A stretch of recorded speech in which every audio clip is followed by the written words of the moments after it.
A lot of this isn't going to make sense to you, and I'm sorry about that. I'm just going to start at the beginning, with the house.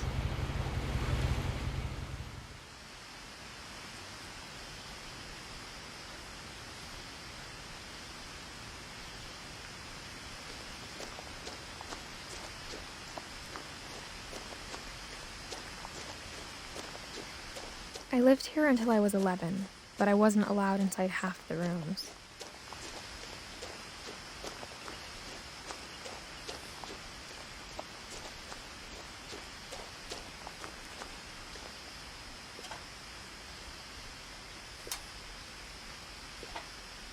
Inside the mailbox were bills from 7 years ago, marked urgent, open immediately.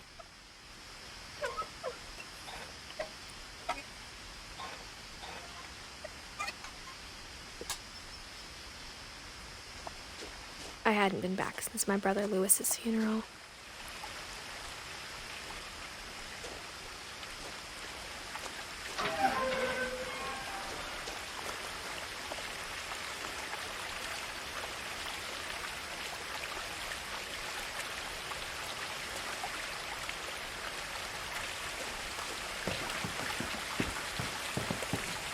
In her will, my mother left me a key but didn't tell me what it unlocked. Maybe she thought I'd know, or she thought that the mystery would be enough to bring me back.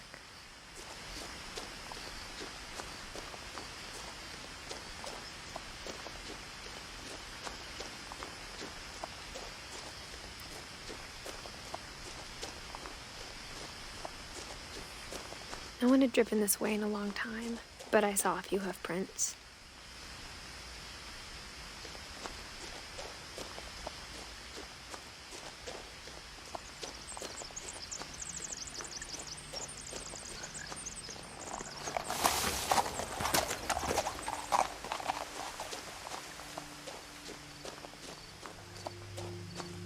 The truth is, even after I inherited the house, I never thought I'd come back to it.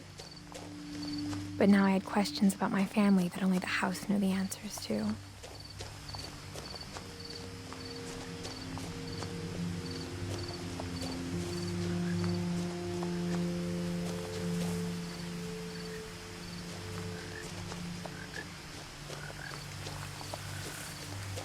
The house was exactly like I remembered it, the way I'd been dreaming about it.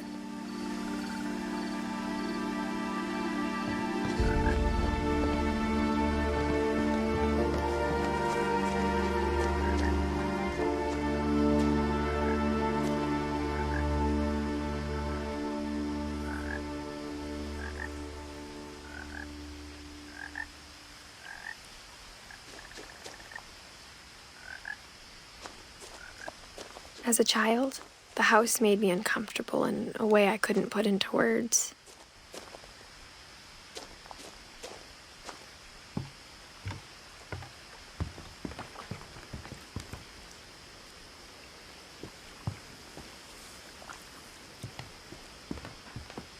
Now, as a 17-year-old, I knew exactly what those words were.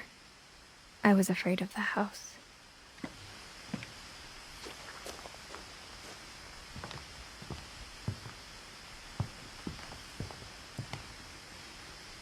I hoped the key might unlock the front door. It didn't.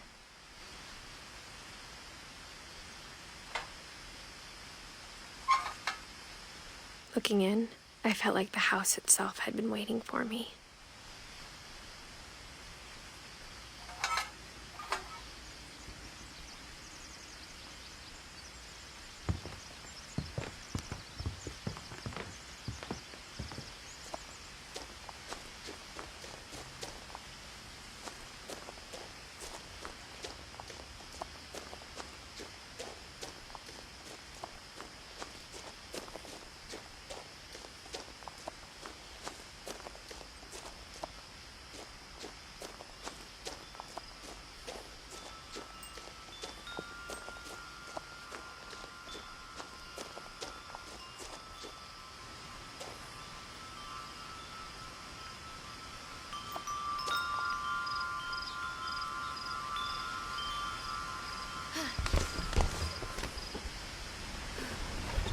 Crawling through the doggy door used to be a lot easier when I was 11. The power had been turned off the night we left.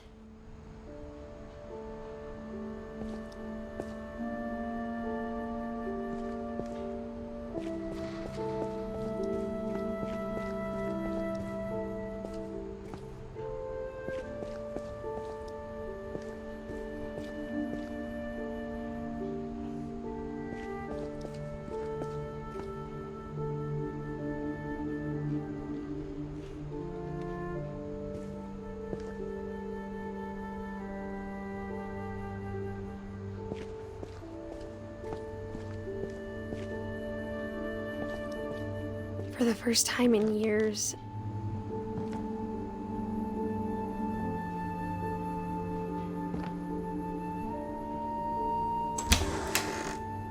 I felt like I was home.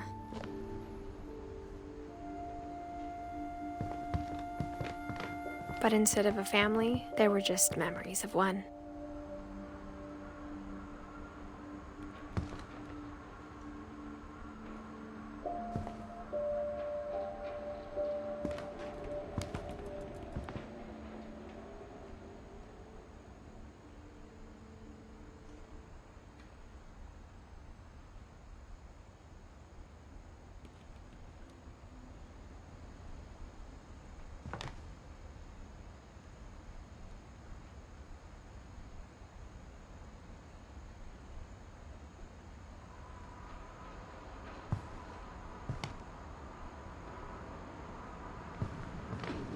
Like how only one restaurant would deliver to our house, so we had Chinese a lot.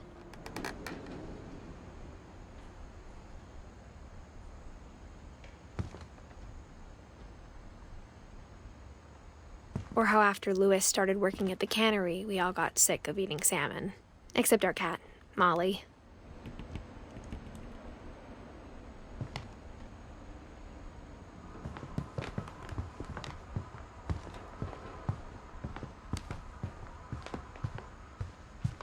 The table was still a wreck from the night we left. It was like a bomb had gone off, killing everyone but sparing the furniture.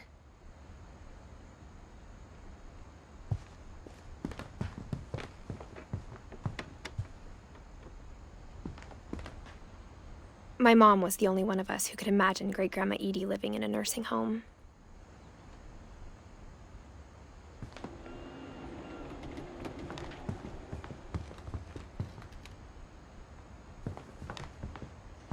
Nothing in the house looked abnormal. There was just too much of it, like a smile with too many teeth. Even the fireplace had a story. Edie told me the bricks came from the original house, after it sank.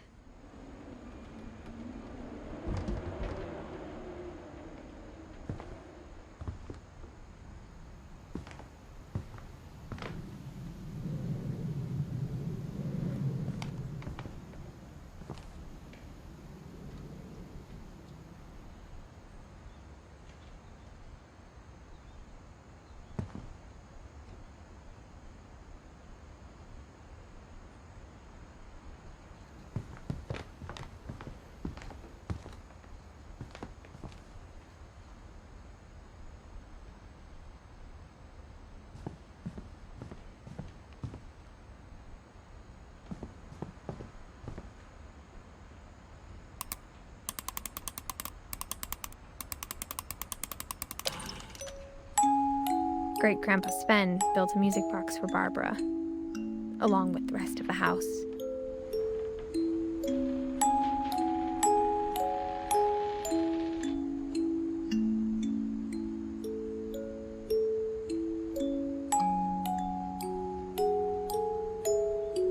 Mom always told me to stay out of the basement, so I wasn't too surprised when the key didn't fit.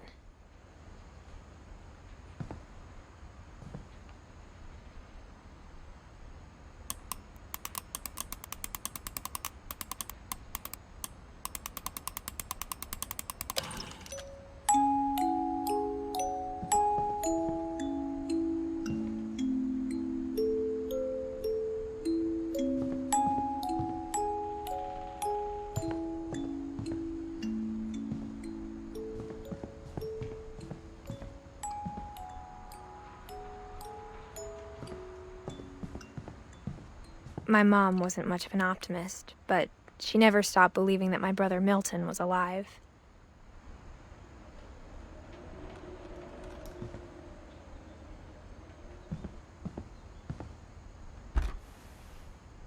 Edie told me once that every Finch who ever lived is buried somewhere in the library.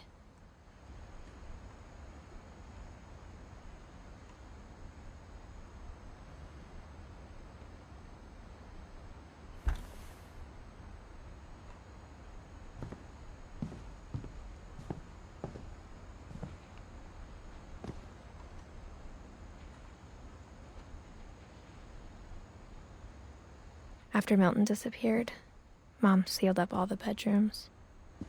Then Edie retaliated and drilled peepholes.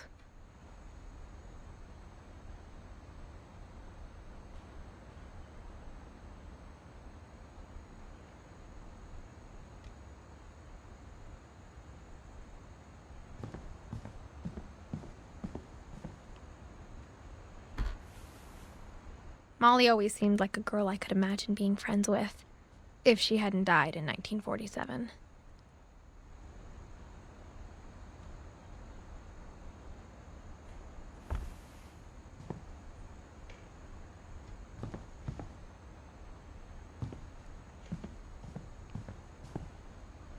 I spent a lot of time playing in Great Uncle Walter's room. I think my mom sometimes regretted not sealing it up. Lewis told me there were secret passages, but I never believed him.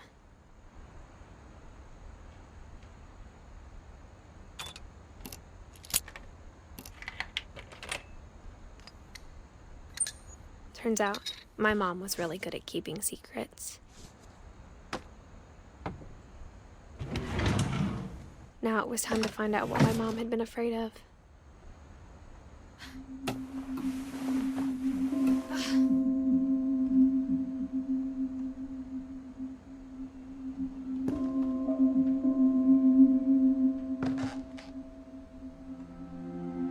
From the paintings on the wall, it was clear my brother Milton had been here before me.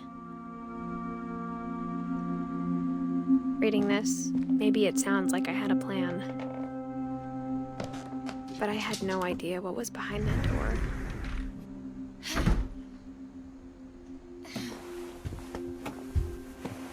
Just like I had no idea where all this was gonna lead.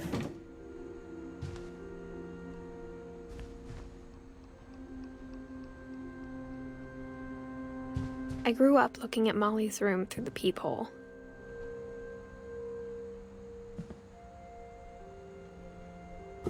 Molly's gerbil had a tiny bedroom with its own even tinier gerbil cage.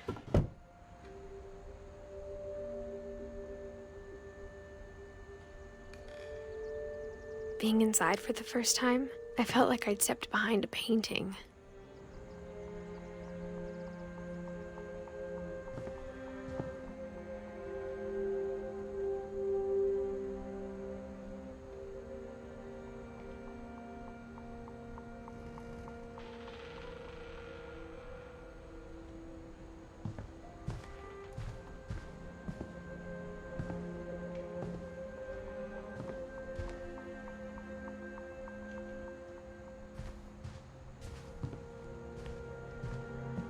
I got the sense Edie had spent a lot of time here, before my mom sealed the doors.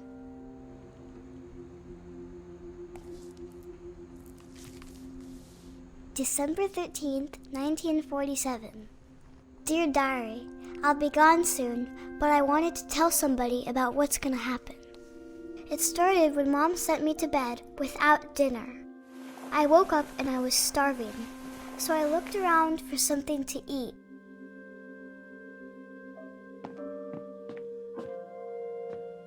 The gerbil food was dry, but I didn't mind it.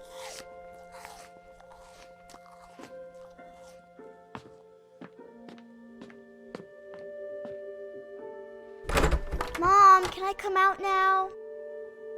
Sweetheart, it's late. Go to sleep.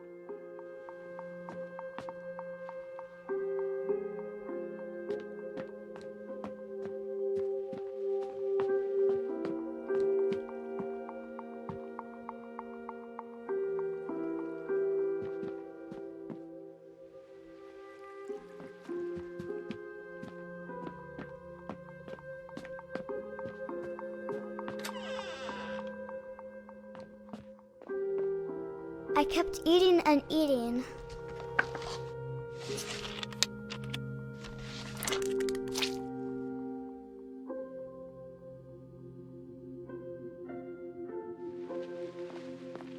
I ate a lot of things that night.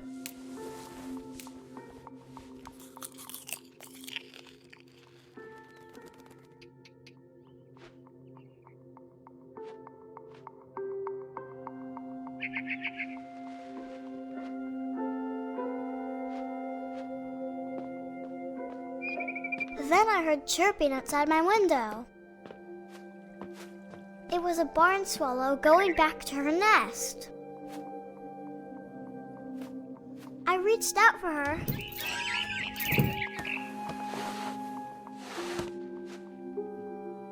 And suddenly, I was a cat.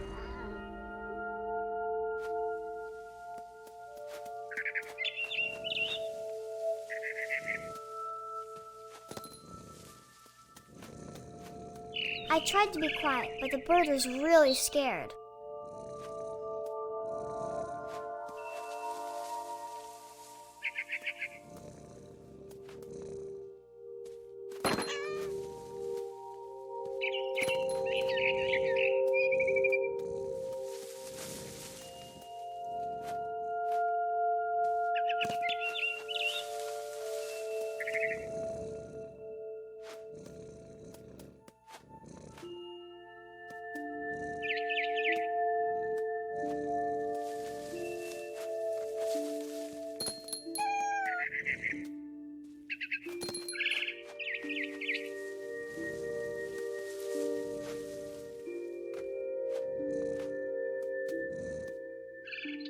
Mom and Dad didn't even look at me.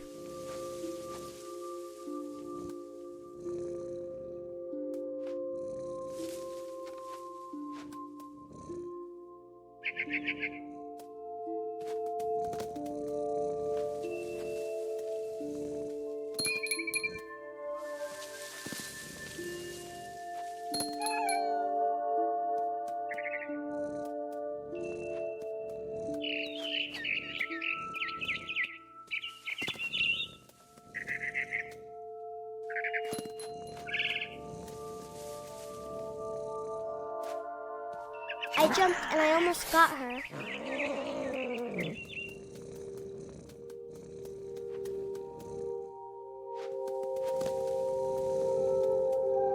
I could tell she was getting really tired.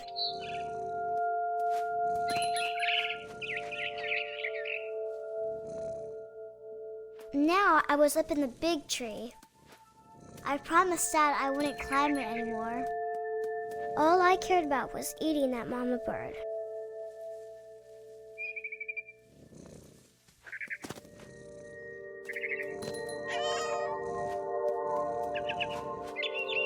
I gobbled her up. And suddenly, I was an owl. First, all I heard was the wind. Then I heard little teeth nibbling in the grass.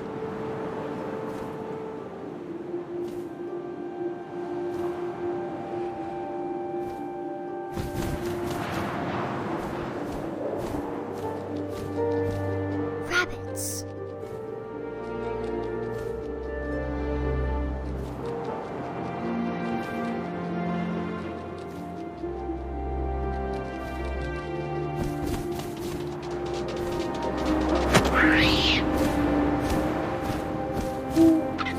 I imagined his face looking up and seeing mine through my talons. I swallowed him up, and I didn't chew one bit. Then I flew off to find something bigger.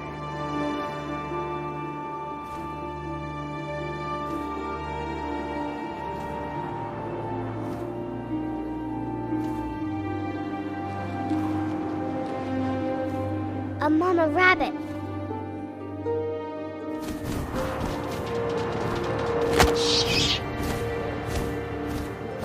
She was almost too big to carry. I started choking, but I couldn't stop eating. And suddenly, I was a shark.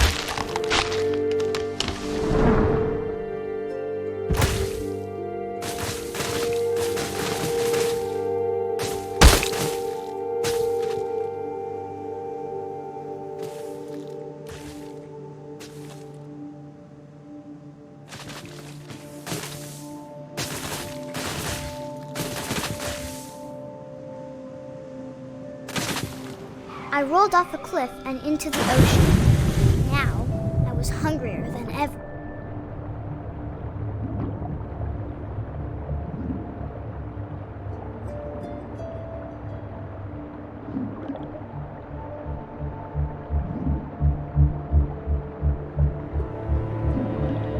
I wanted fat, juicy seals.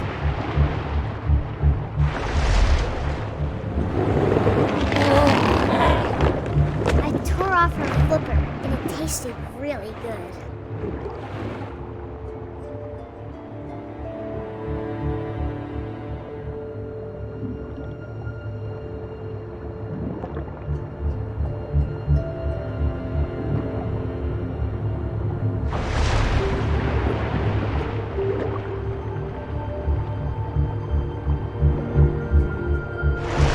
I grabbed on tight, but I was so hungry, I jumped out of the water. When I opened my eyes, everything had changed.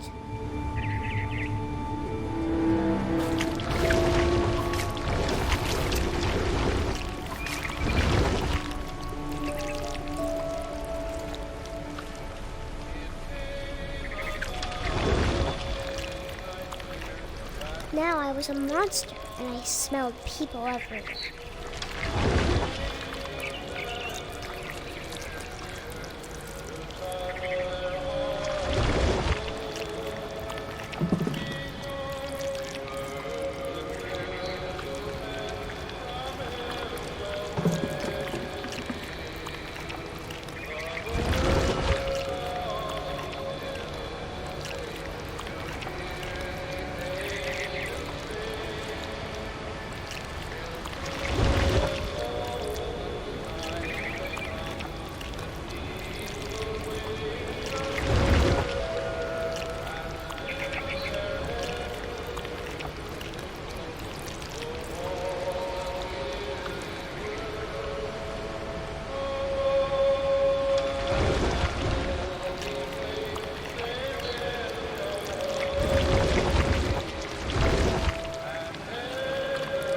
I was big, but I moved real quiet.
I wanted to stop, but also I didn't.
the water, I smelled something new. Something I had to have, so I swam towards it.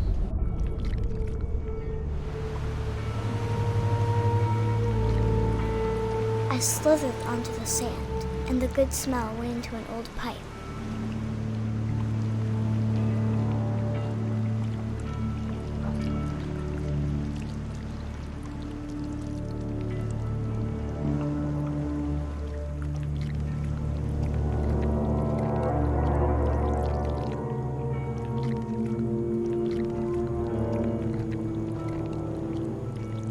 I got closer and closer.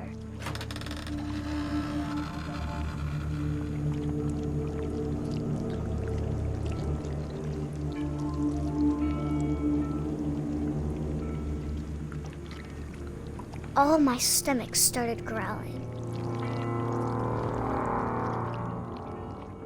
And suddenly, I was me again. I held my breath for a long time, but I couldn't hear anything. I think it's waiting for me to fall asleep. But it's not going to wait much longer. It needs to feed, and we both know I will be delicious.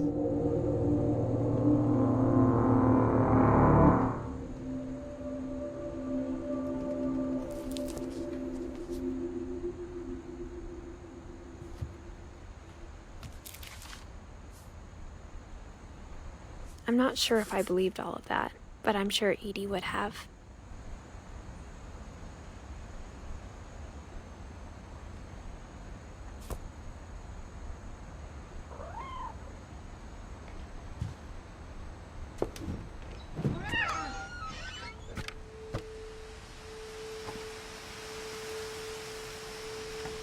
This will be obvious later, but my mom never told me any of these stories. Edie would have, but Mom didn't like bringing up the past. Though, when we adopted a stray kitten, she was the one who named it Molly.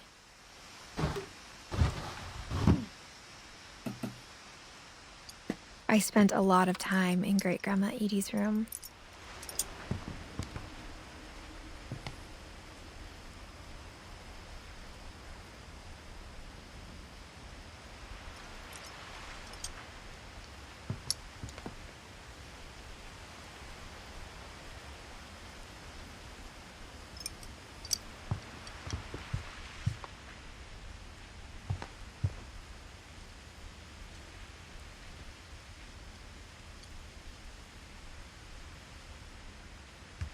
When Edie told people Sven was killed by a dragon, she could also have said he was building a dragon-shaped slide that collapsed.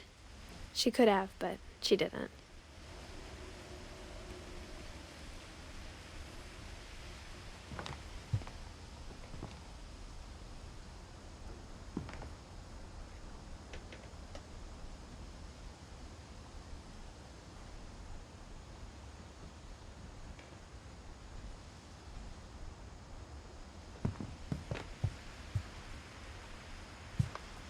Louis died a week before we left, but Edie had already started to memorialize him. Edie knit me a new pair of gloves every year, just in time to replace the old ones.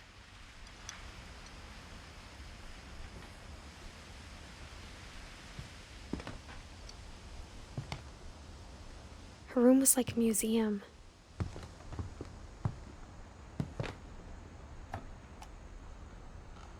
For 500 years, the Finches have been famous throughout Norway for their fortune and misfortune.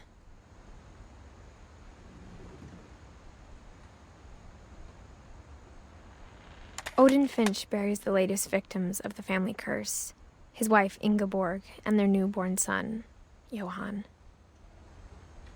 On January 7th, 1937, he set sail with his family and his house, hoping to leave the curse behind. But 40-foot waves off the coast of Washington send the house and Odin to the bottom of the sea. Odin's daughter Edie, with husband Sven and baby Molly, step ashore on their new home, Orcas Island. Odin Finch is the first to be buried in the new family cemetery. His daughter Edie is already dreaming of a new Finch house.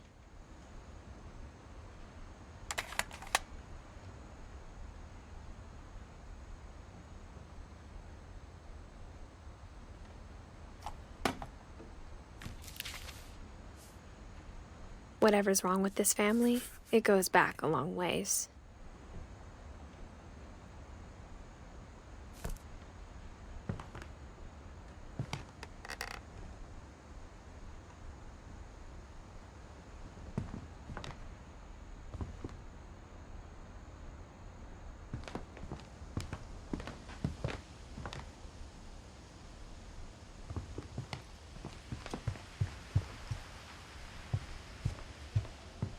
Even in her 90s, sometimes Edie seemed a lot younger than my mother.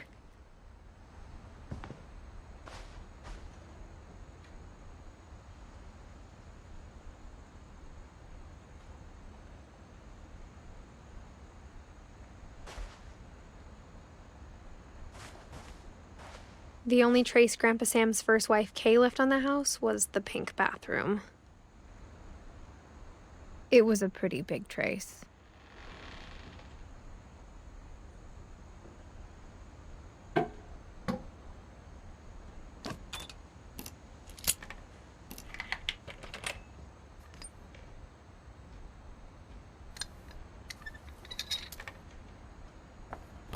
There's a secret in this bathroom.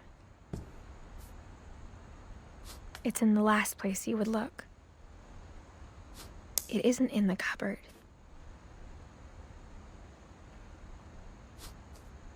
It's hidden in this book.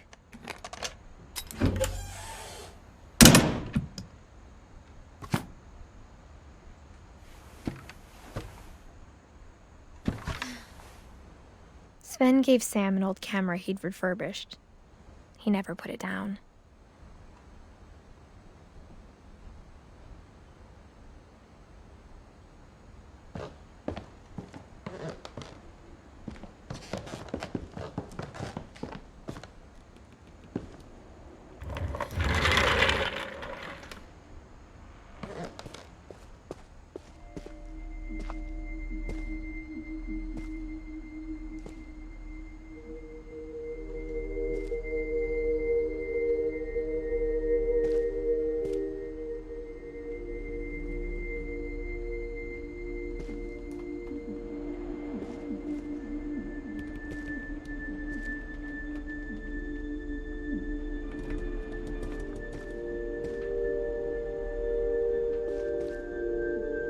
I knew Grandpa Sam had a twin,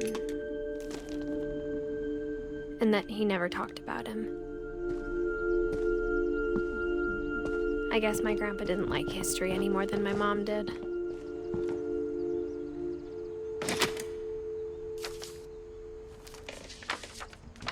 How I Want to Remember My Brother by Sam Finch. The thing I remember is that when he made up his mind, that was it.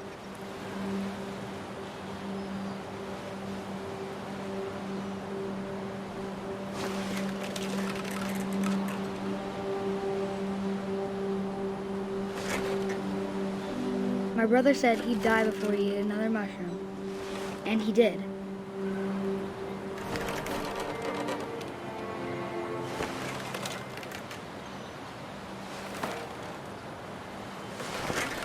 At Barbara's funeral, we swore we'd never be afraid again, and he wasn't.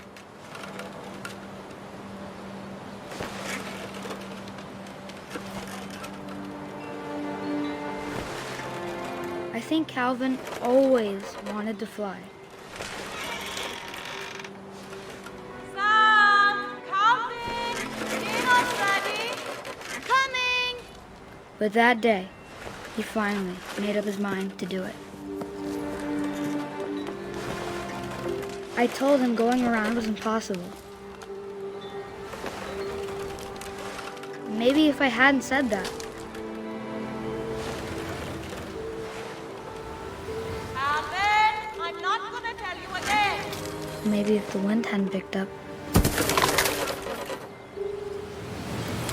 then maybe he'd still be here. But I doubt it. I I think he'd already made up his mind.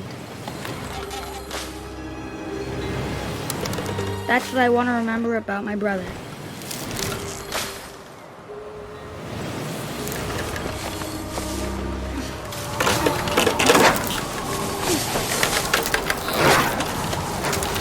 The day he made up his mind to fly.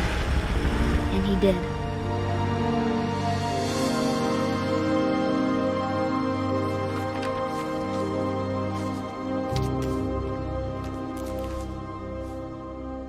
Calvin's story felt strangely familiar. When I was younger, I remember trying to do the exact same thing.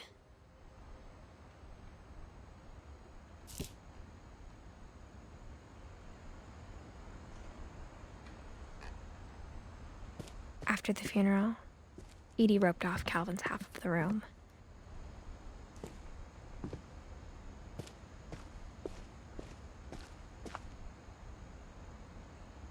Mom said Grandpa Sam enlisted at 18 and never set foot in the room again.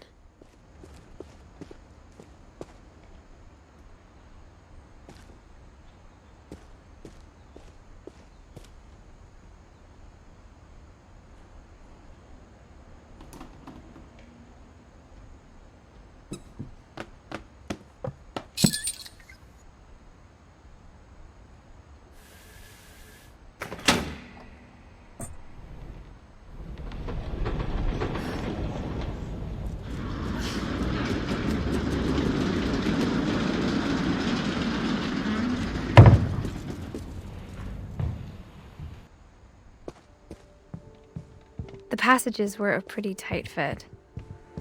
They'd obviously been built for smaller hands and bellies.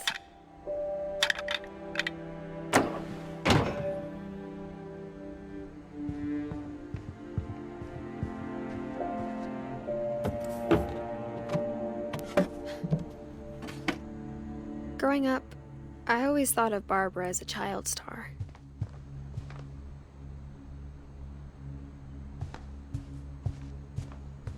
I never thought about how hard it must have been for her afterwards.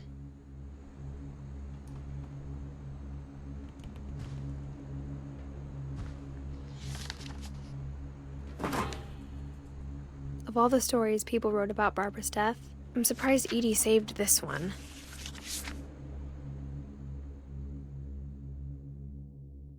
Old Jack here with another ghastly tale inspired by America's most unfortunate family.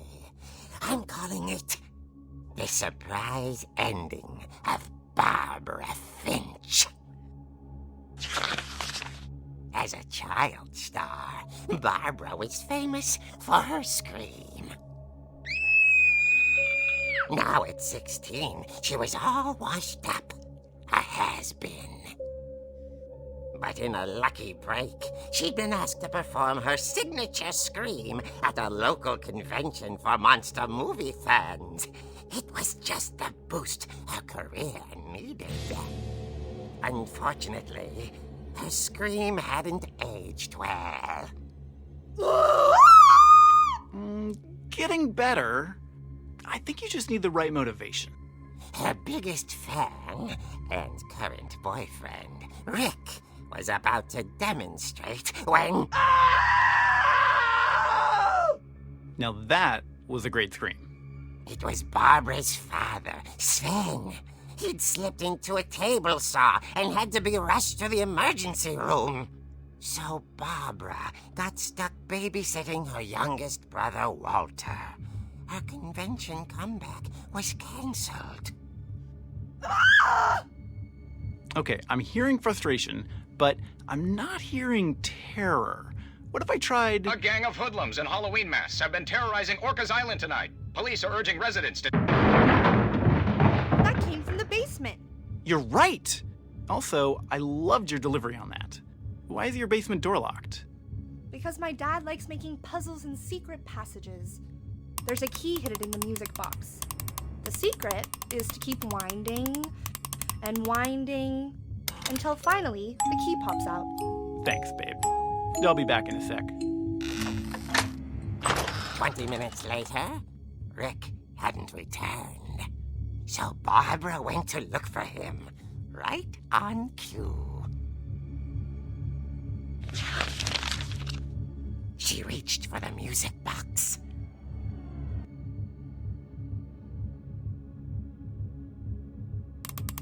And as she wound the key, she listened for Rick, but the house was silent.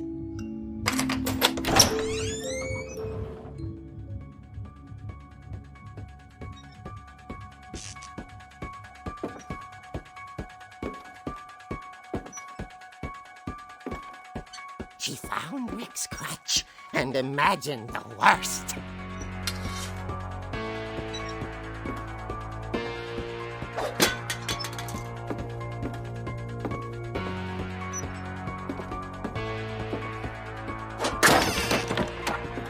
The gang's leader is the infamous Hookman killer, Dr. Carl Hamill, who impaled and then ate his family 10 years ago tonight.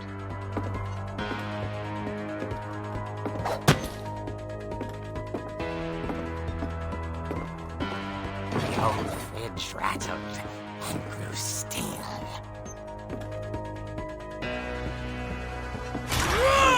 Oh dear!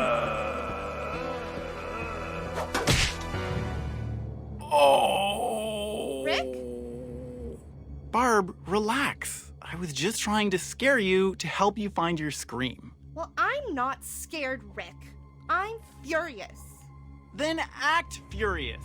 All I'm getting from you now is that you're hurt and confused and She threw him out, but she kept a little something to remember him by. Barb, have you seen my other crutch? And she was still holding it when she fell asleep watching the late picture show. Hours later... Barbara! Walter, what's going on up there? Ah! Okay, I'm coming up, but if this is a trick, you're dead, Walter.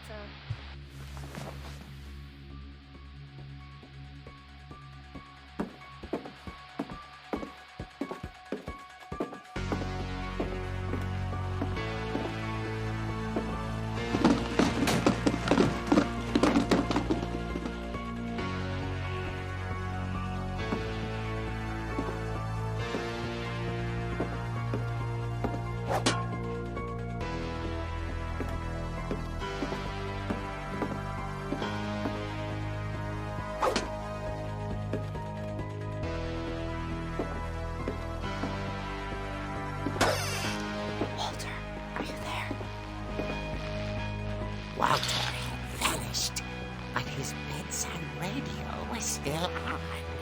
Orcas Island police describe the man as 6 feet tall, with a steel hook for a hand. Residents are urged to lock all doors and windows and notify the police of any suspicious activity. Barbara turned, saw the hookman, and was speechless. He was quite smashing.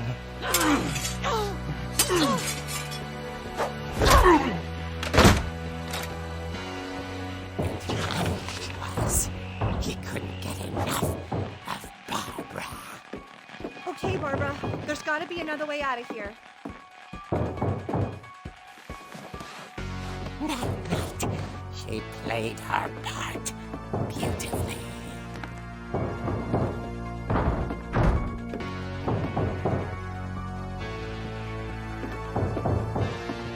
Molly's door hadn't been opened in years.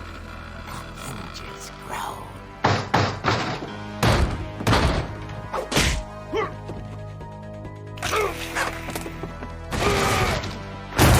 He wasn't moving, but she sensed the story might not be over yet.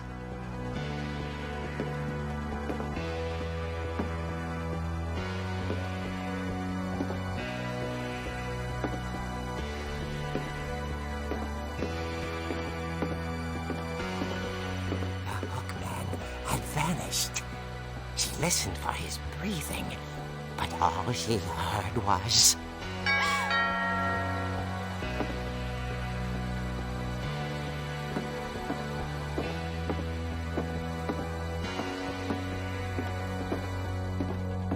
Someone at the door was dying to speak to young Barbara. at the door, she heard whispering. It was coming from inside the house.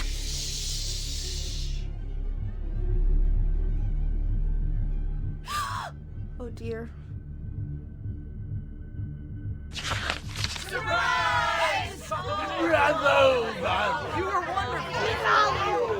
monsters had come to surprise her. For Barbara, it was a dream come true. Then she saw what kind of monsters they were, and she realized what was about to happen.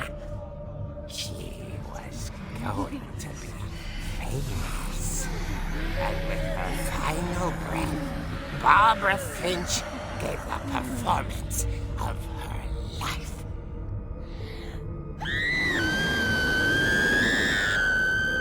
I wasn't there myself, but I hear Barbara was magnificent. Poor girl. She had a taste for stardom. But unfortunately, so did her fans. Of course, the police blamed it all on poor Rick, who disappeared the same night. And little Walter? Hiding under his bed the whole time. He took it all pretty hard, but that's another story. As for Barbara, tucked inside the music box is all they ever found of her. Her ear. Now that's what I call a real eerie tale.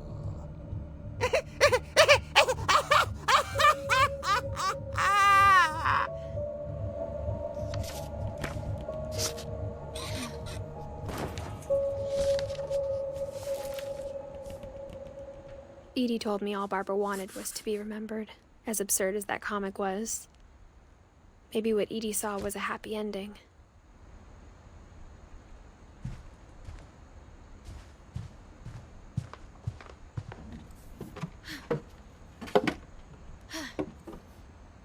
I guess now I know why Mom didn't like me playing with the music box.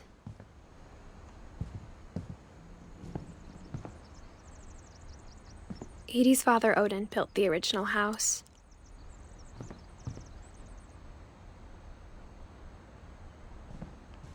Whenever people ask me about my family, the first thing they always want to know about is Barbara.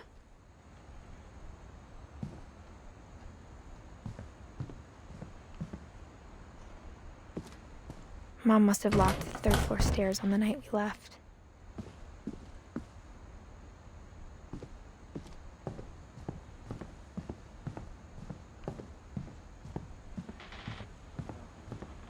It's funny. All those times I played with the music box and never found the basement key.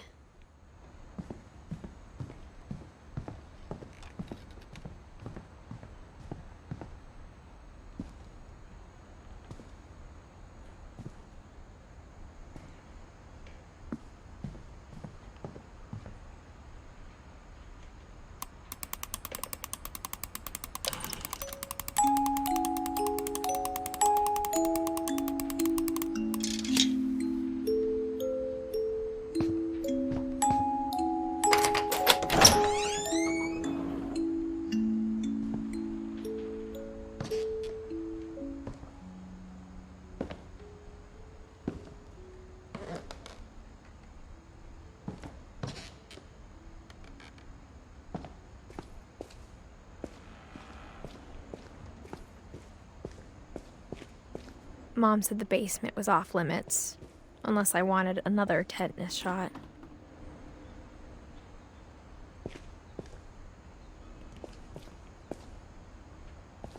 I saw Edie sneak down to the basement once, carrying packages.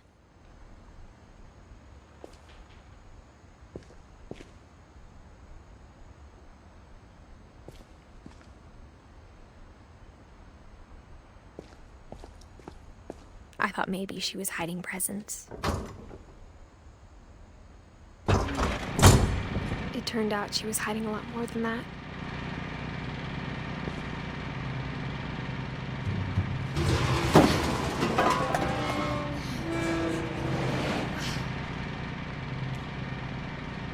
remember asking Mom once about where Walter had gone.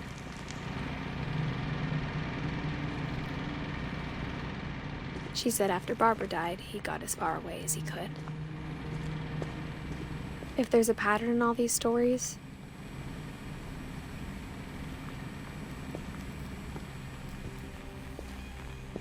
I think it's that none of us has gotten very far.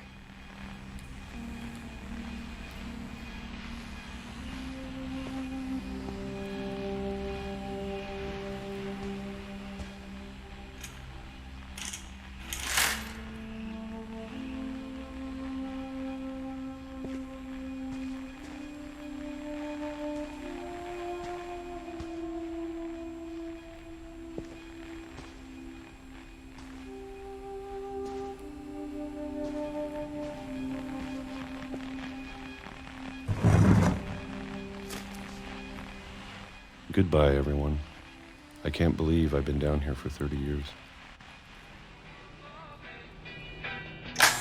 On that first day, after the shaking started, I didn't think I'd survive a week.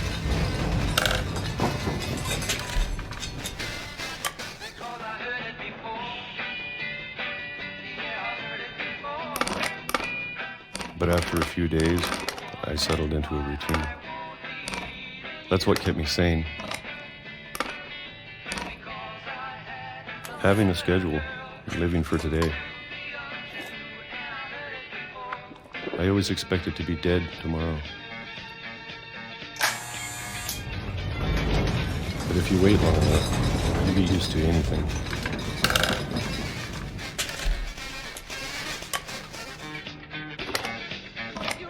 Even a monster on the other side of a door starts to feel normal. Almost friendly.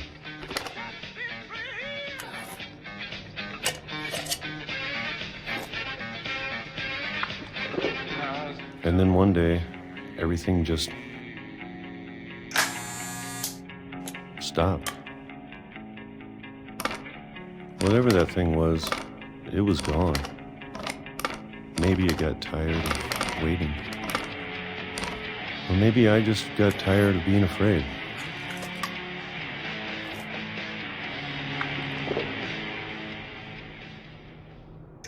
It's been a week now, the longest in 30 years.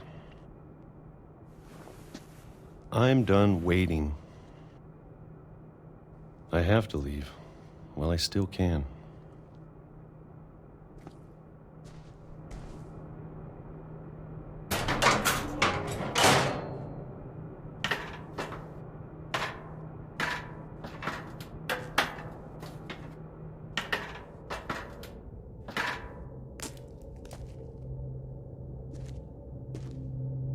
I know it's out there, somewhere.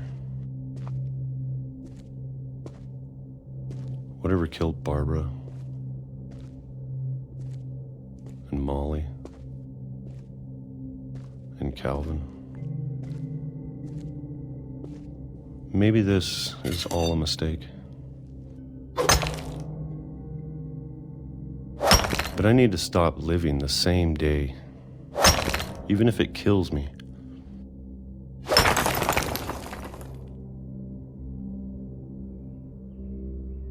Whatever's out there, I want you to know I'm ready for it. I'm going to appreciate all of it, especially the food. I don't mind if I only have a year left, or a month, or a single week. I'd be happy with one new day. I can already imagine the sun on my face.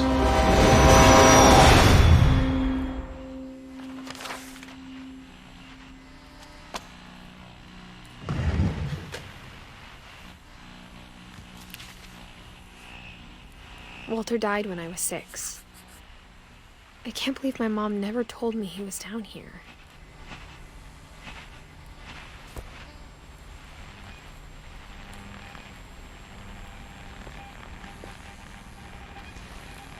I'm sure my mom was trying to protect me.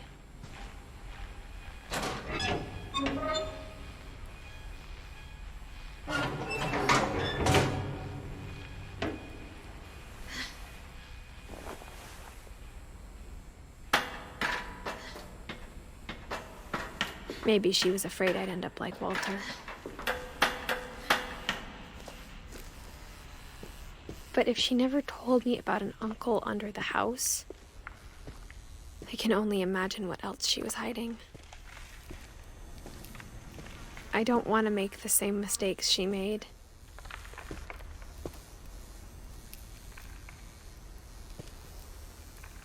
Trying to bury something that's still alive. Now that there's only one of us left, or maybe two, I thought it was time I heard the stories for myself and found out what happened to everyone else. But now I'm worried the stories themselves might be the problem. Maybe we believed so much in a family curse, we made it real.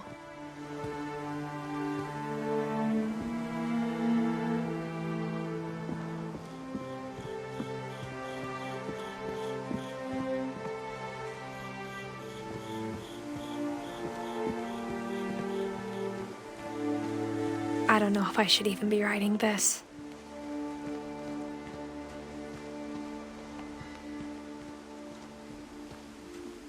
Maybe it'd be better if all this just died with me.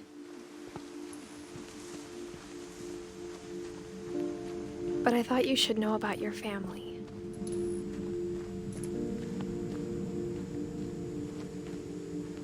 And the history you're a part of.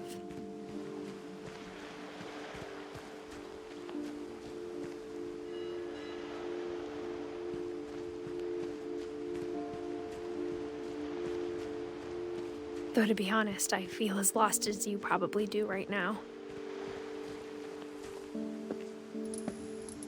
I think the people in these stories believed them, for what that's worth.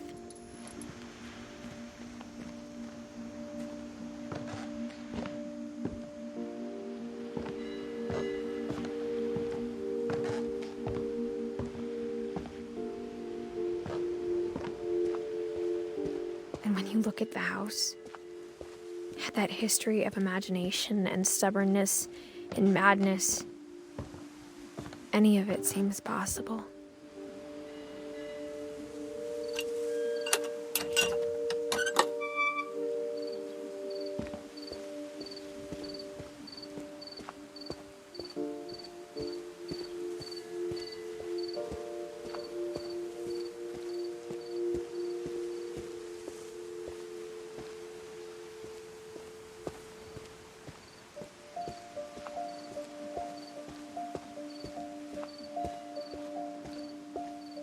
I think we've been surrounded by death for so long, we've just gotten used to it. What kind of family finishes building a cemetery before starting the house?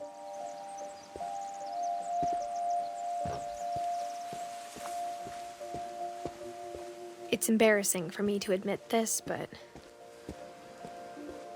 the pet cemetery made me more uncomfortable than the human one. 3 of the gerbils were mine, and 2 had been my fault.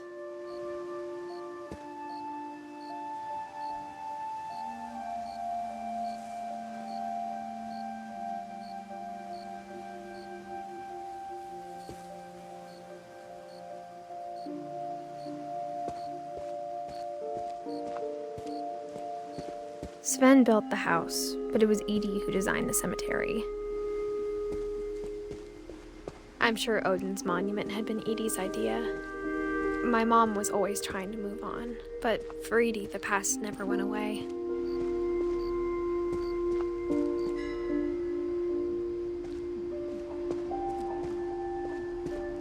She could see it poking out of the water at low tide.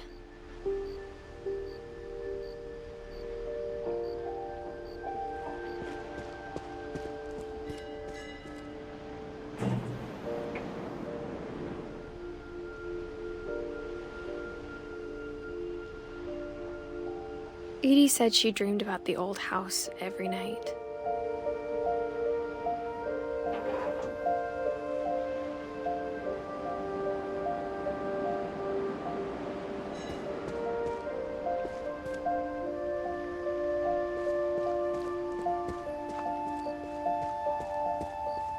Edie's side was always easier for me to understand. But the older I get, the more I can see where my mom was coming from. She lost 2 of her brothers, just like I did. I get why she tried so hard to protect us.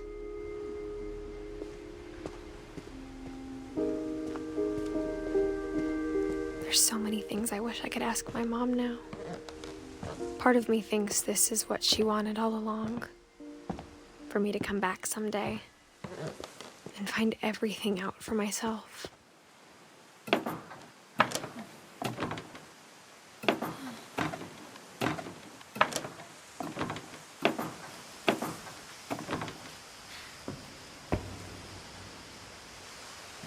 But looking back on it now, if she told me there was going to be so much climbing,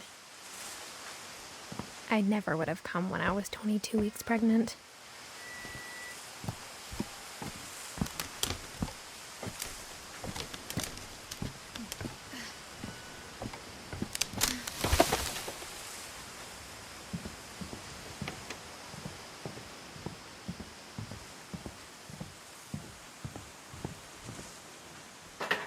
I never met Grandpa Sam, but I think he and my mom had a lot in common.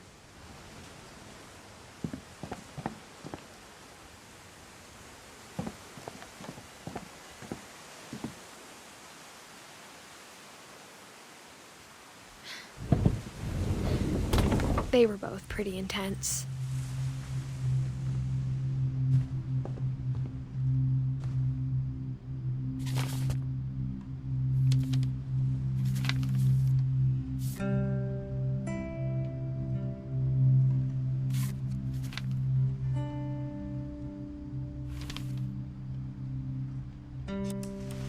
Dawn, I promise, you'll never forget this weekend.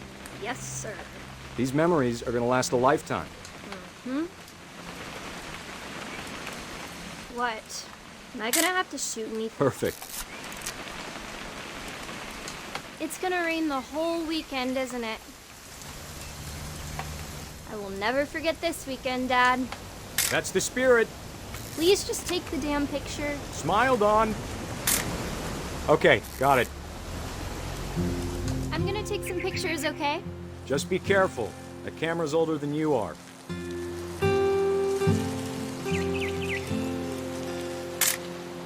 Aw. You're right, Dad. It's starting to clear up. Still freezing, though.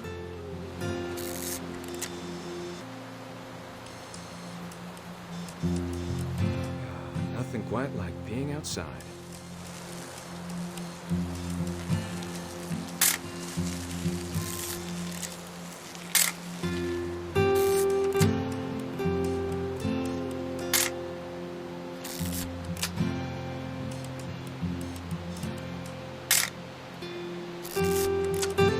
Oop, a little more gas in the tank, I guess.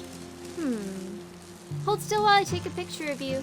I definitely won't be moving. Are you done yet? Does it say? That's a keeper. I'm just saying, I'm not always gonna be here, Dawn. You'll need to remember this stuff, if you want to survive. I'll be fine, Dad. You know who else thought he was gonna be fine? Some guy who died. Dawn, I'm being serious. I know, Dad. You're always serious. Doesn't being out here make you want to chill out? Well, to tell you the truth, I haven't been out here in 20 years. Dawn, don't you think you could find something more interesting to photograph?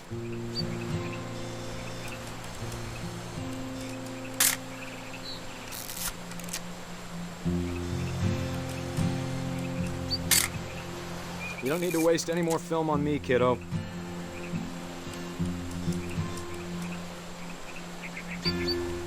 Last time I was with my brother Calvin.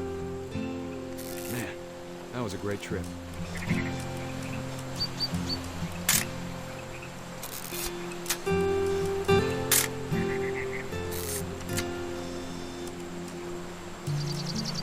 Your grandpa Sven taught us how to fish, how to build a fire. We found an old logging trail. There were deer everywhere. I bet if I could remember where that trail was, we'd spot a buck for you in no time. Give me a minute to check the map.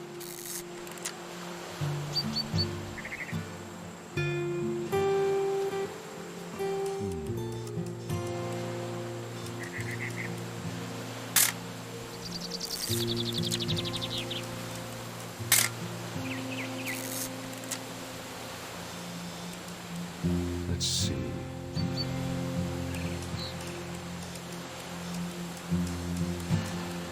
Dad! Good eyes, Dawn.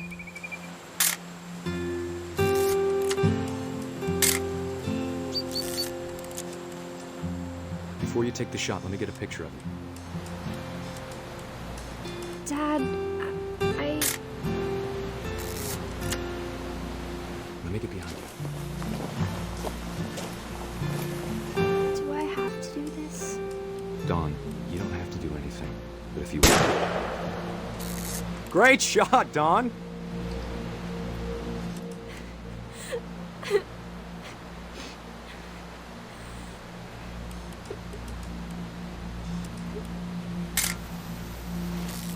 I'm proud of you, Dawn.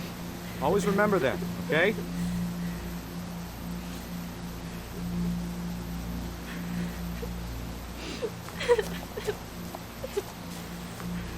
Sorry, Dawn. Just gotta reset the timer.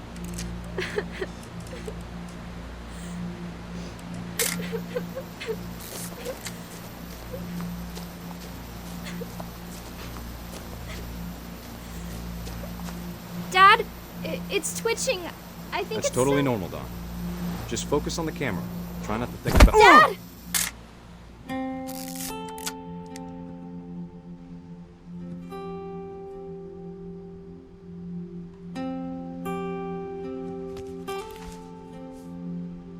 Of all these stories, that's the one I wish most that my mom had told me.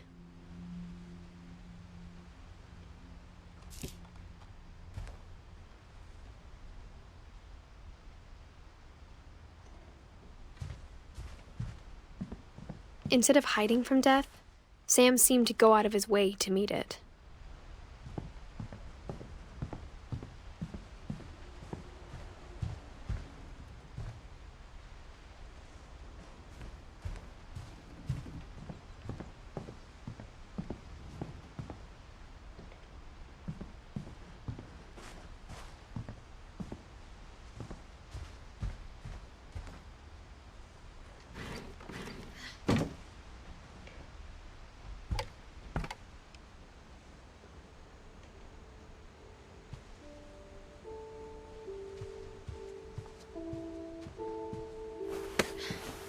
After Sam died, my mom and Edie got really close.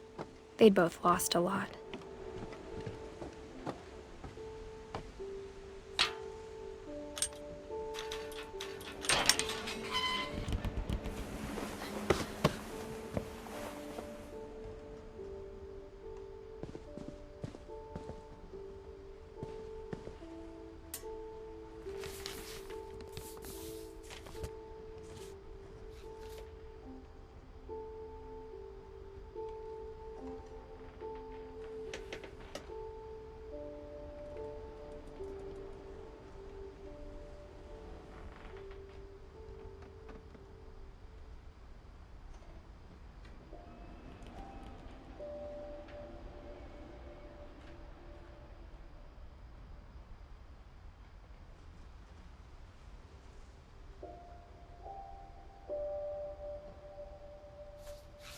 Dear Kay, do you remember the way Gregory used to laugh when he thought he was alone?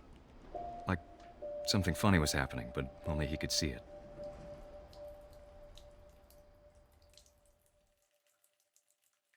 I think he saw things the rest of us don't.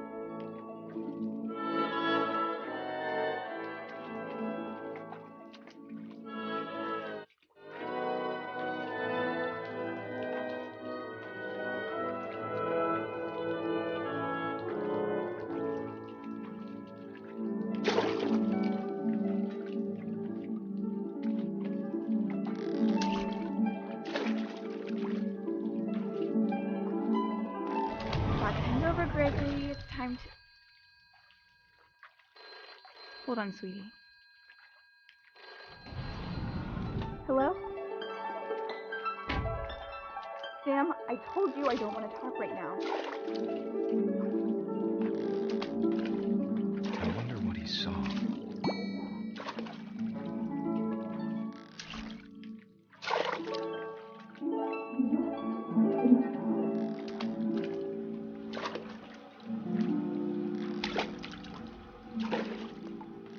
What his world was like.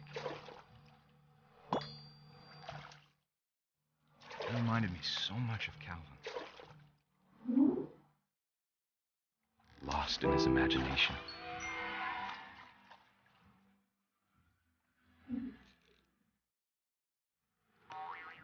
Whatever it was he saw.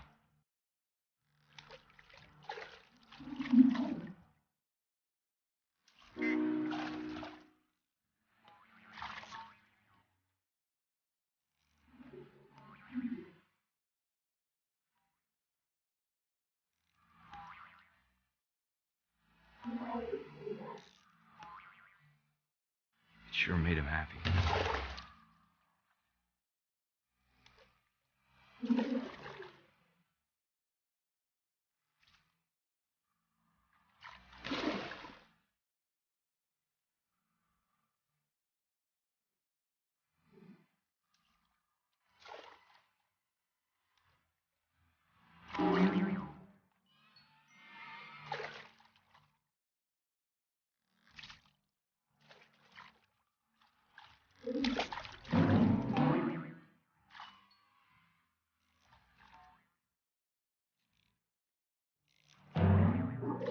I know how silly it sounds.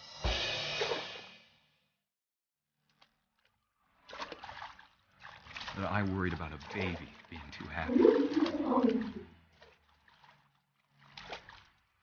could feel her slipping away. Sorry about that, Gregory. I know you did everything you could. Maybe if I hadn't called that night. Damn it. Hold on, I don't want Gregory to hear this.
Good luck, Kay. Love, Sam.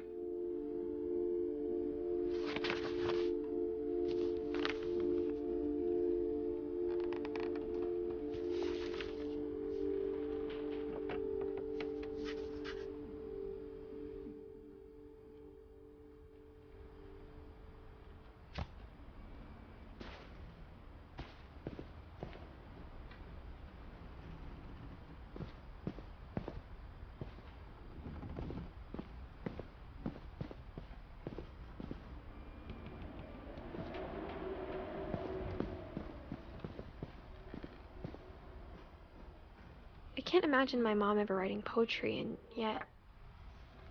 A poem for Gus, who always said the wedding was a bad idea. Our father never hit us kids, at least not very hard, before the day my brother said with teenage disregard that he'd be dead before he'd see a wedding in our yard.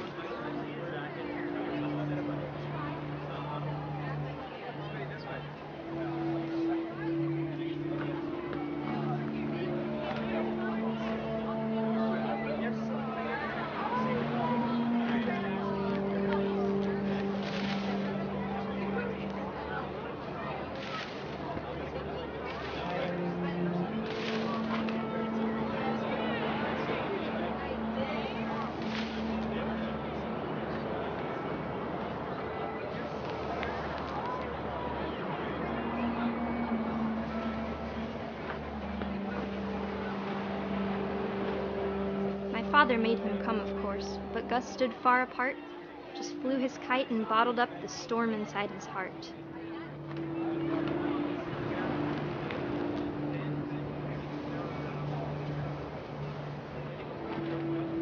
I tried to talk him out of it, but though he'd never met her, we don't need a stepmom were the words that I now pronounce you husband and wife. You may kiss the bride.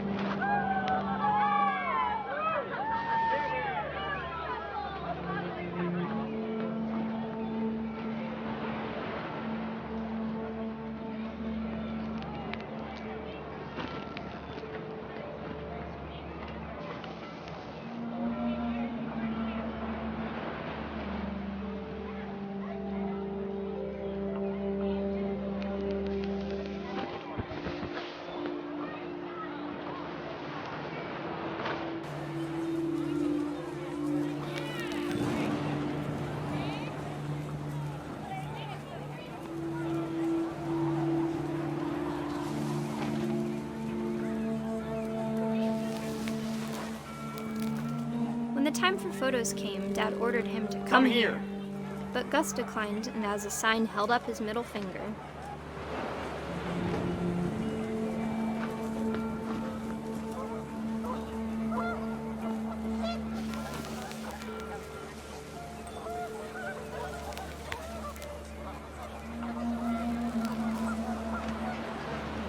The wind picked up, and panicked geese appeared and quickly went. But all the humans did that day was go inside the tent.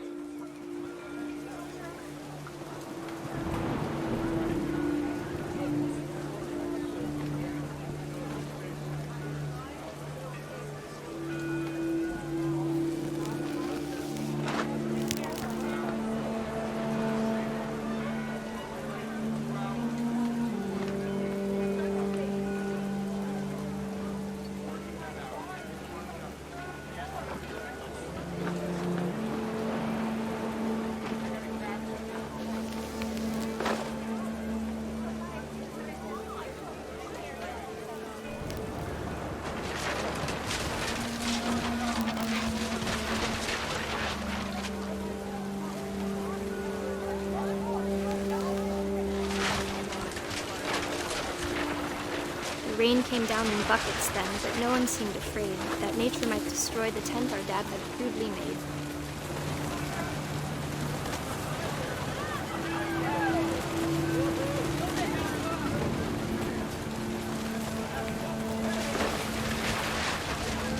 The thunder sounded much too close and full of angry power. But all my father said to this was, "Make the music louder."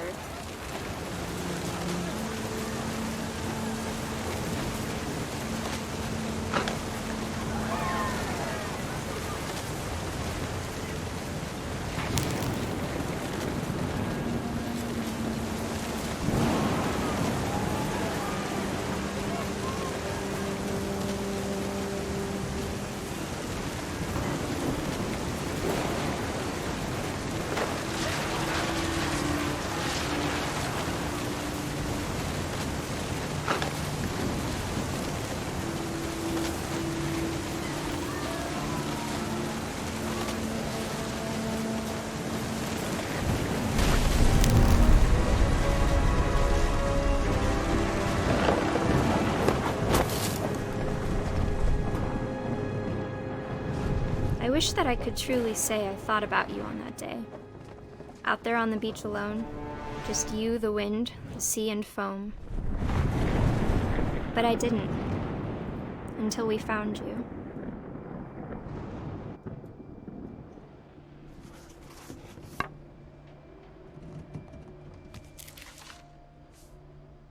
She never talked about him, but Mom told me once if I was a boy, they were going to name me Gus.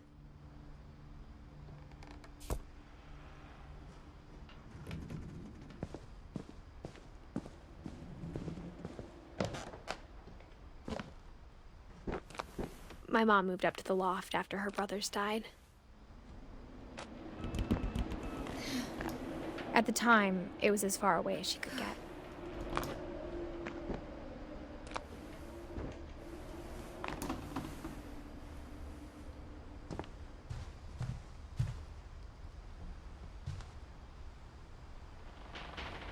She spent a summer building houses in Calcutta, where she met my dad, Sanjay.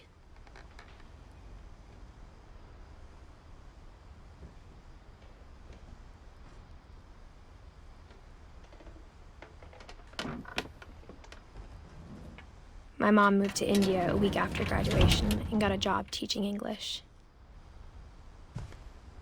Religion was another thing my mom never talked about, but I think it helped her a lot after her dad died.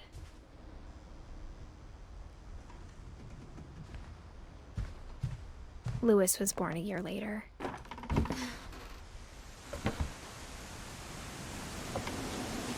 When my dad died, I don't think Mom knew where else to go.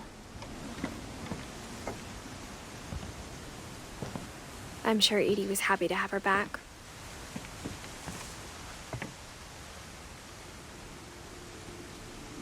And to see kids in the house again.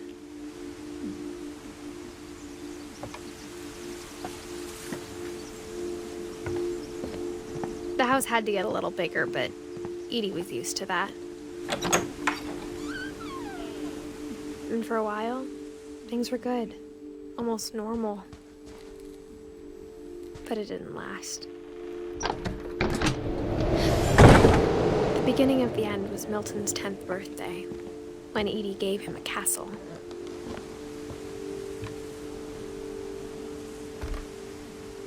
After Milton disappeared, the only thing he left behind was a room full of paintings.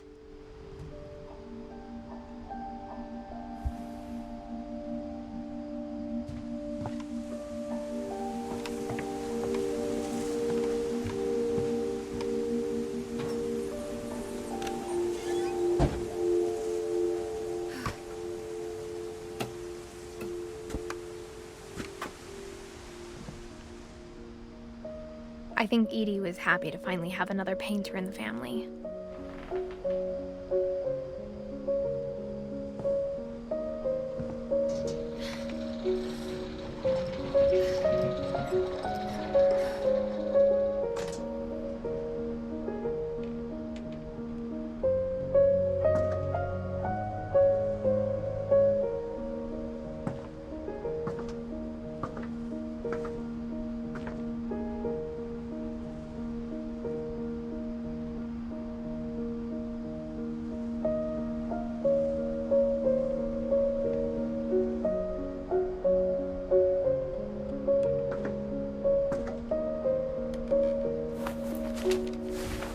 Milton Finch in The Magic Paintbrush.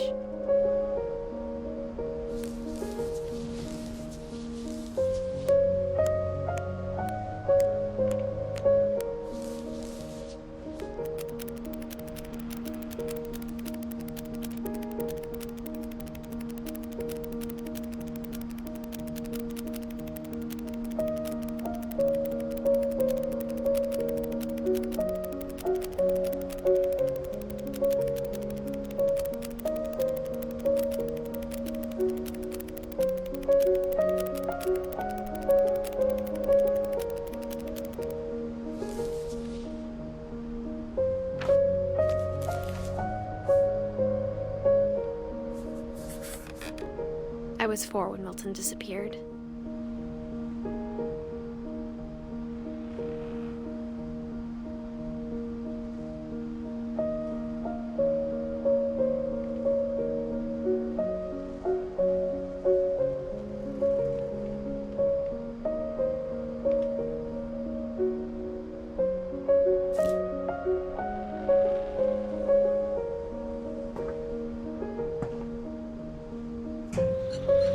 Mom spent months searching for my brother.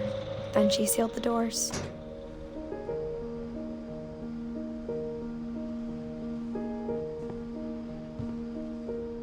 Whatever Milton had found in the house, Mom didn't want it getting out.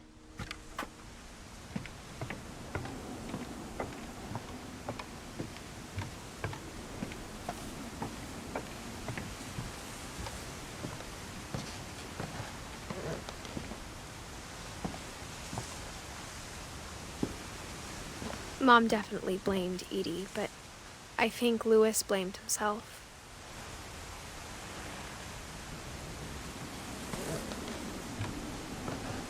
After he graduated, he just spent more and more time in his room, until Mom got him a job at the cannery.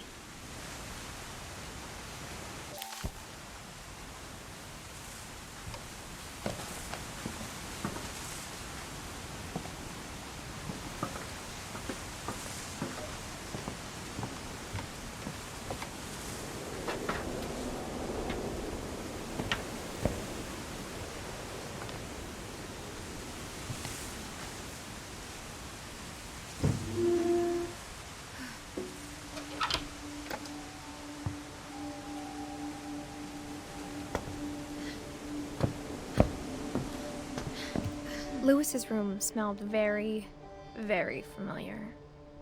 That part of him lived on.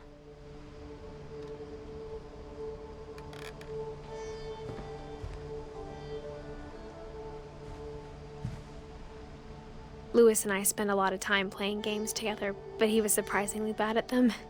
He died a lot.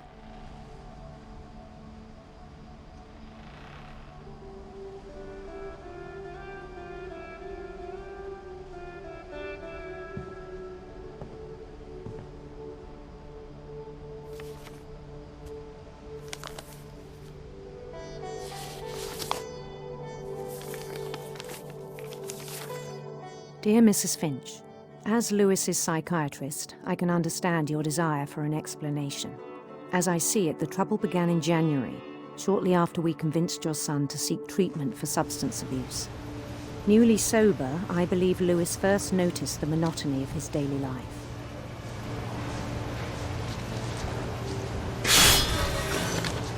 He kept working at the cannery, but he withdrew part of himself. In our sessions, I saw the same behavior. His mind began to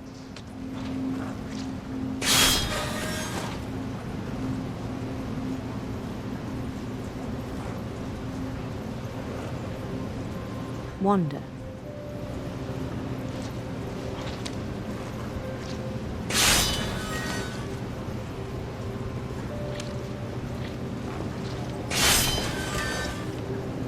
I asked him to describe it.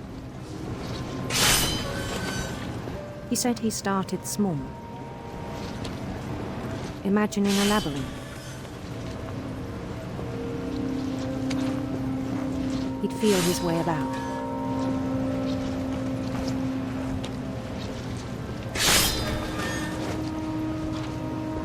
Then something moved. Bats.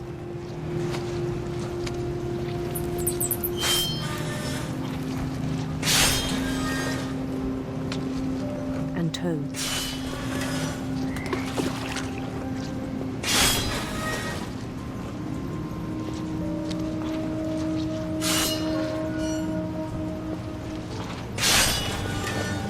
And things that have not names.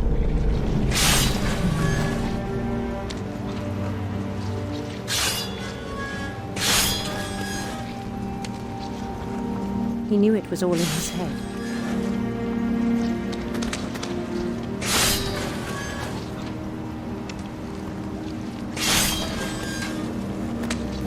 But he took it very seriously. I had hoped he'd find himself.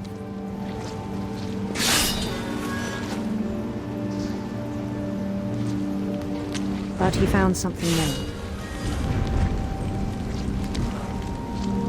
I worried about him then. Daydreaming at the cannery.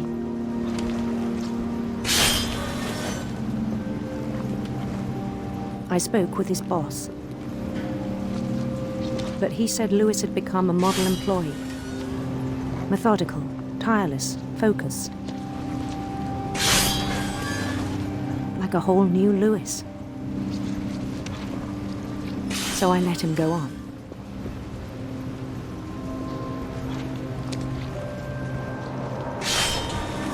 I even encouraged him. It seemed very promising at first.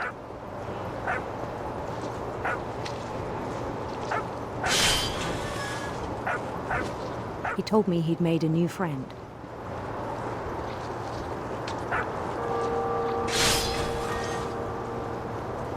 on the edge of a city he named Lewis-topia. He built the city up slowly, brick by brick.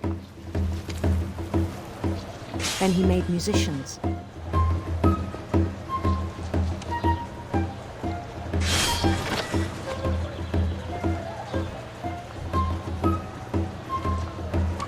And songs for them to play.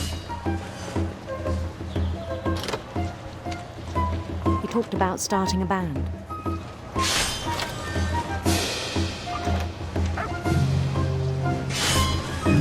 And he was always humming something. Every day his imagination grew stronger.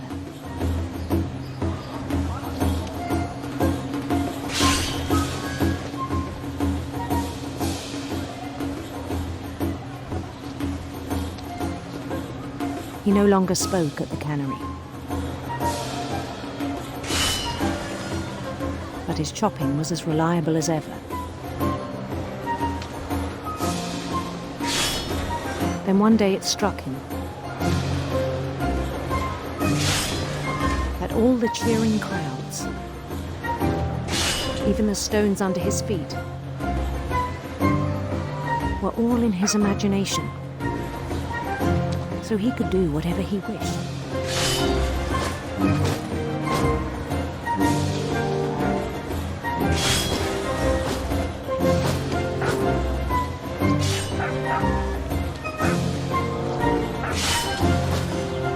He held an election for mayor. And he won.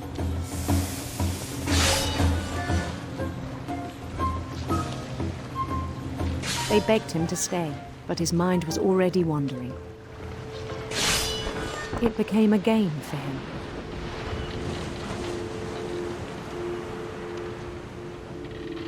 He'd conquer a city, then immediately push on.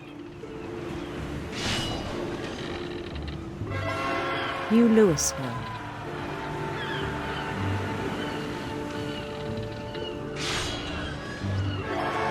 St. Louis. He started drifting away from our reality.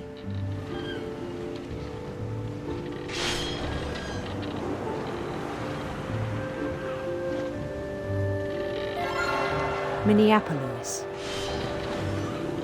Until one day he forgot to go home from the cannery. Even as his mother pleaded with him, part of Lewis kept sailing on.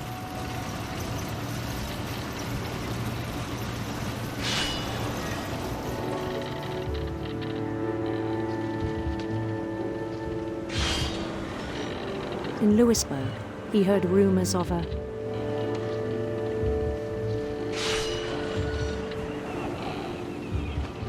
handsome queen.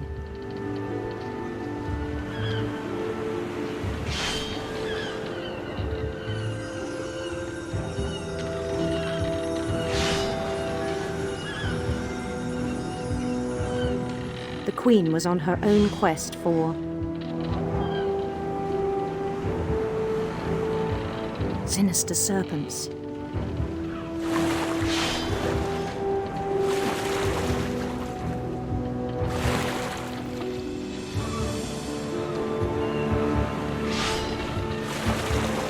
He followed the sound of her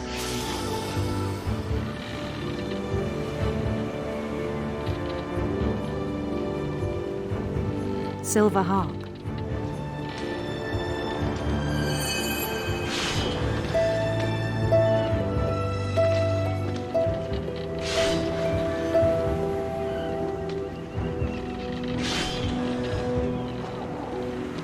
His chase led him to a golden palace east of the sun and west of the moon.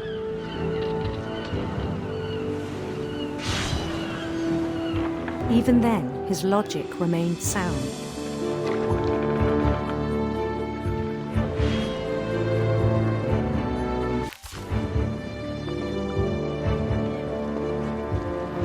He knew the world was all in his imagination.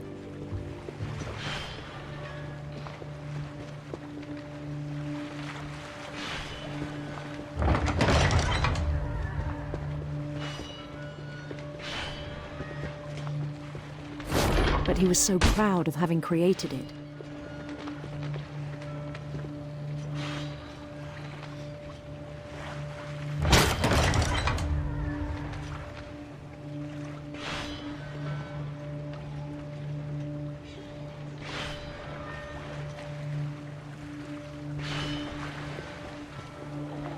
In his own eyes, he'd become something greater than a king.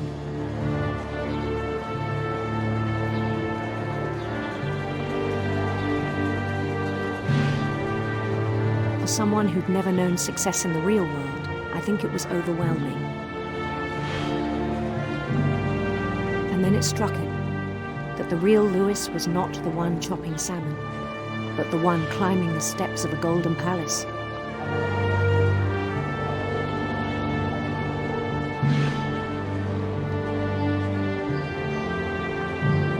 My imagination is as real as my body, he told me. It was hard to argue with him.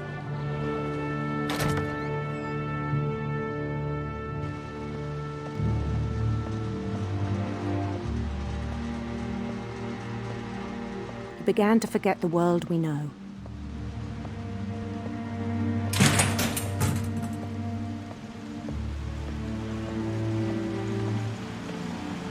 I think it pained him to remember Lewis, the cannery worker.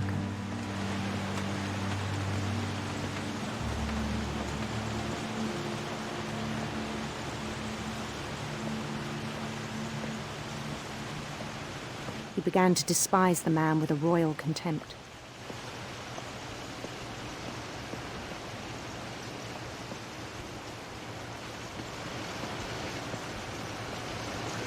I still thought I could save him.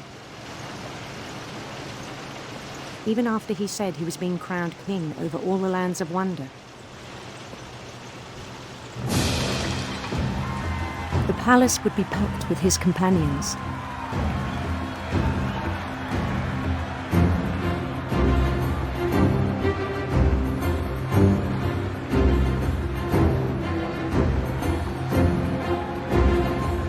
Including the wise Calico who'd insisted on inviting him.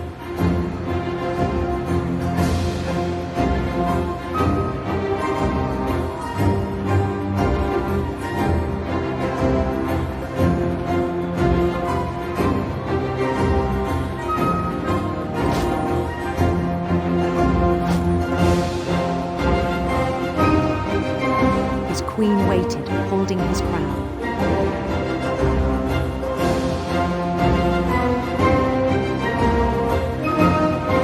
There was only one thing left to do.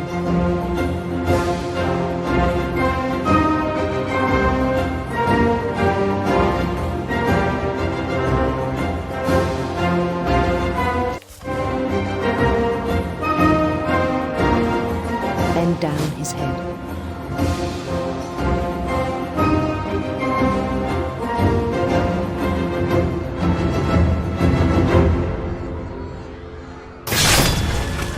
I think you know. Mrs. Finch, your son was a kind man who will be missed by all of us who knew him.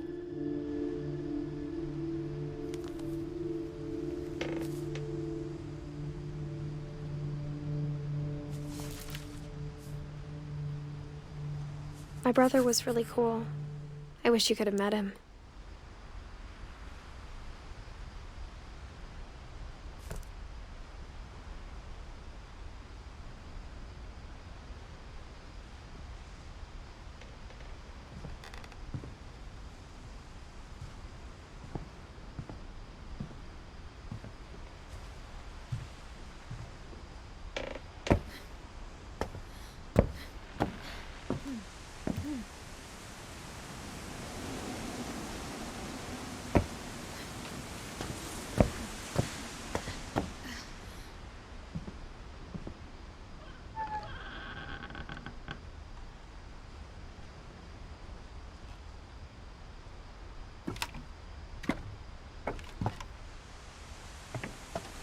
On the way back from Lewis's funeral, my mom told me to start packing.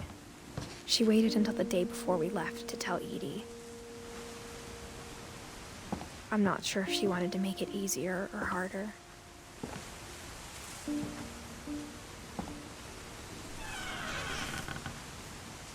wish we'd stayed.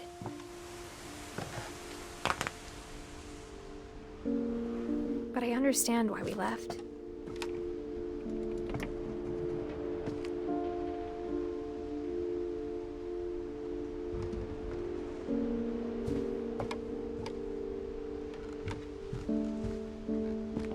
My mom ended up leaving everything behind.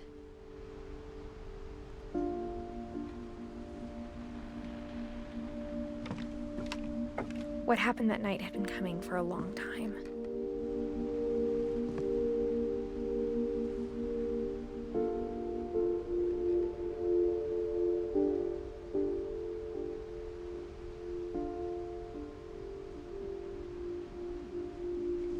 Maybe it should have come sooner.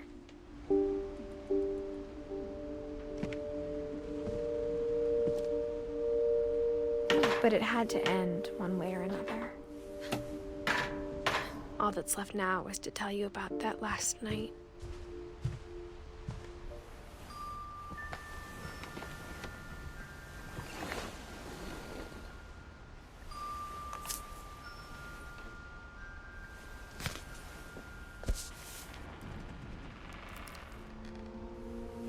That whole last day, Edie just watched us pack and didn't say a word.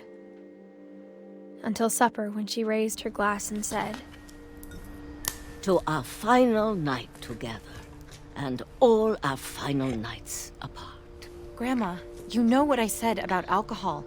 Some of your medications are very Edith, specific. I left a present for you in the hallway. Why don't you go open it? The grown-ups have to argue now. I'm sorry, you're right. We're all leaving tomorrow. Let's just enjoy our last... I'm not leaving. Edith, you're excused.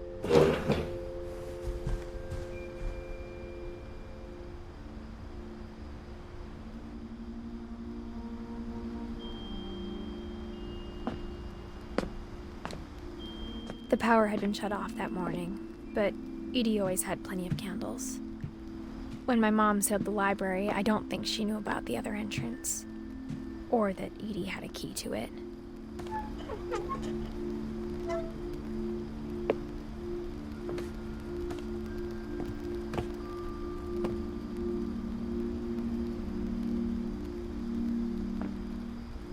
That thing you're afraid of isn't going to end when you leave the house.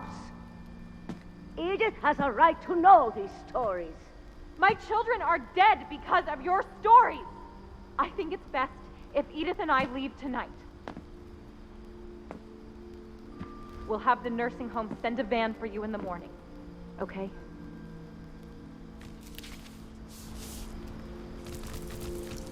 Dear Edith, there's so many stories I wish I could tell you, but there's only time for one. This is about what happened on the night you were born. That night, the tide went way, way out.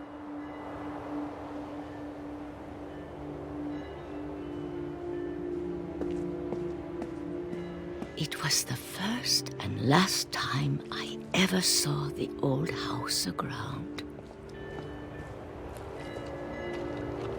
There'd been an earthquake out in the middle of the ocean. They called it the lowest tide in 1,000 years. God, it smelled awful. You know, I've seen that house every day of my life. But I never thought I'd go back to it. When the fog rolled in, I lost my way.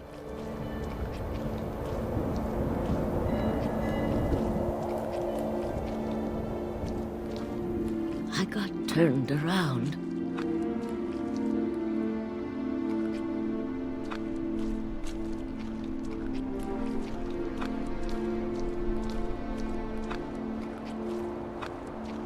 For a while, I wandered.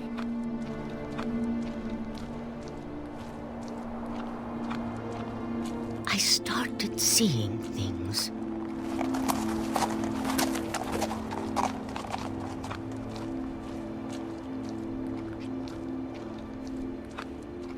things I'd forgotten had ever existed.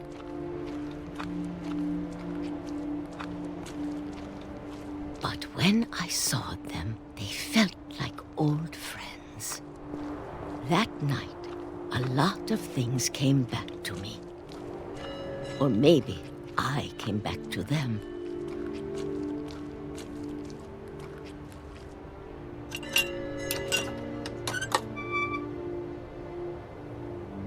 Things I can't explain, but that I need you to try and... Edith, what are you doing in here? It's mine. Edith! Mom, you're gonna rip it! Let go! I kicked and screamed, but Mom dragged me to the car.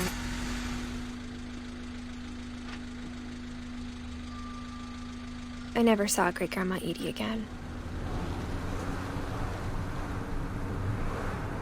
The next morning, the band came to pick her up, but she was already gone. After that, we moved around a lot.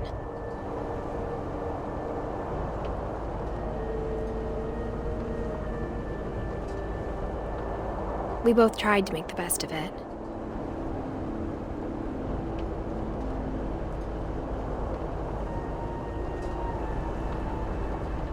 A few years went by.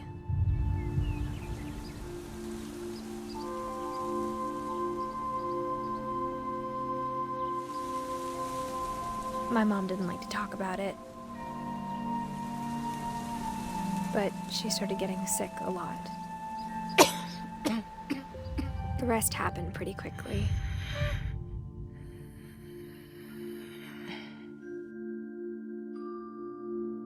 She got better for a while, and then she didn't.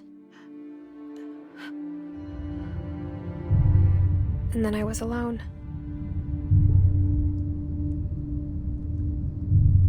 The last Finch left alive.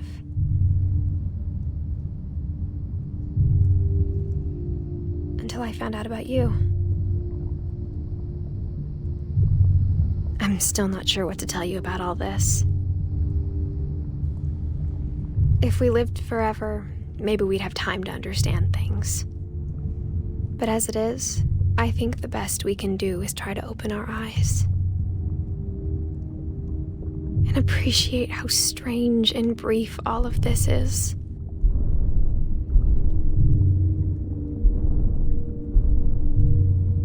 This journal was supposed to be for you.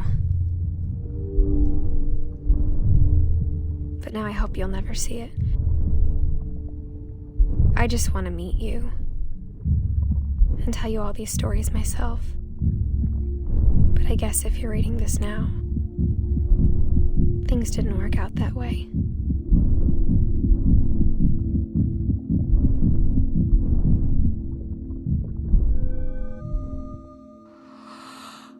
This is where your story begins. I'm sorry I won't be there to see it. It's a lot to ask, but I don't want you to be sad that I'm gone. I want you to be amazed that any of us ever had a chance to be here at all. Good luck.